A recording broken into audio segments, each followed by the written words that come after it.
चमत्कारी कलम और रहस्यमयी दुनिया। राज एक साधारण लड़का था, लेकिन उसकी कल्पनाएं असाधारण थी।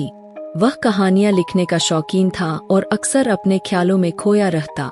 लेकिन एक दिन उसकी जिंदगी पूरी तरह बदल गई। उसके दादाजी ने उसे एक पुरानी सुनहरी कलम दी और कहा, यह कोई साधारण कलम नहीं है बेटा, इससे जो भी लिखोगे वह सच हो जाएगा। राज को विश्वास नहीं हुआ, लेकिन उसने कलम उठाई और कागज पर लिखा, एक खूबसूरत जादुई जंगल जहाँ पेड़ बोल सकते हैं। जैसे ही उसने लिखा, एक हल्की चमक उठी और अचानक राज अपने कमरे से गायब हो गया। जादुई जंगल में प्रवेश। राज ने अपनी आंखें खोली और देखा कि वह सच में एक अद्भुत जंगल में खड़ा था।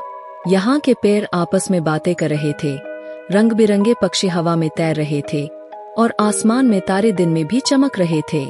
अरे, यह सच में जादू है, राज ने हैरानी से कहा।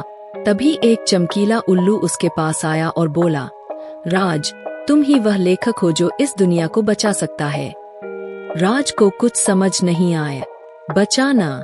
किससे? उल्लू बोला, दुष्ट छाया राजा जोरगन इस दुनिया से सारी रोशनी चुरा रहा है।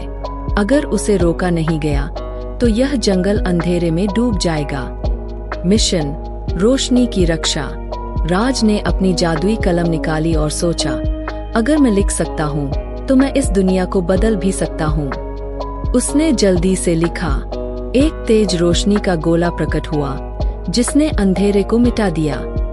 तुरंत हवा में एक चमकीला गोला प्रकट हुआ और पूरे जंगल में रोशनी फैलने लगी। लेकिन तभी जोरगन खुद प्रकट हुआ। वह लंबा काले लबादे में लिपटा था और उसकी आंखों में अंधेरा भरा था। तुम मेरे जादू को खत्म नहीं कर सकते, जोरगन गरजा। राज ने घबराने के बजाय फिर से लिखा। जोरगन की काली शक्ति गायब हो गई और वह हमेशा के लिए अच्छाई में बदल गया। अचानक जोरगन चिल्लाया और उसकी काली शक्तियां गायब होने लगी। वह अब एक शांत और नेक दिल व्यक्ति में बदल गया था। घर वापसी। जंगल में फिर से उजाला हो गया। उल्लू मुस्कुराया और बोला, राज, तुमने इस दुनिया को बचा लिया।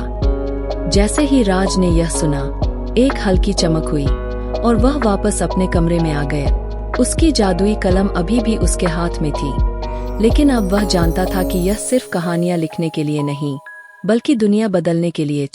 अब राज की हर कहानी सिर्फ कल्पना नहीं थी, वह एक नई हकीकत थी।